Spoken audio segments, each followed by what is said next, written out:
করিম দোয়ার আয়োজন ইয়া রব্বে করিম আপনি কবুল মঞ্জুর করে নেন ইয়া রব্বে করিম মাওলানা মাওলা ইয়া রব্বে করিম সরকার সরকার পতনের পরে ইয়া রব্বে করিম মাহমুদ মাওলা পতনের জন্য যত ভাই শহীদ হয়েছে ইয়া রব্বে করিম তাদের কবরকে জান্নাতের বাগিচা বানিয়ে দেন আল্লাহুম্মা আমিন ইয়া রব্বে করিম মাহমুদ মাওলা ইয়া রব্বে করিম খালেদা জিয়া জননেত্রী ইয়া রব্বে করিম দীর্ঘদিন কারাবন্দী থাকার পরে ইয়া রব্বে করিম মাহমুদ মাওলা তাকে অনেক ধরনের নির্যাতন করা হয়েছে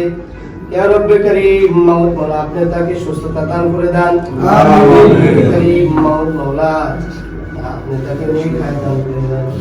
ইয়া রব্বে করিম দেশ নেত্রী বেগম খালেদা জিয়াকে আপনি দীর্ঘায়ু দান করে দেন ইয়া রব্বে করিম মাওলানা মাওলা আপনি মাওলানা সমস্ত বালা মুসলিম থেকে আপনি হিফাজত করে নেন ইয়া রব্বে করিম মাওলানা মাওলা তার সন্তান সহ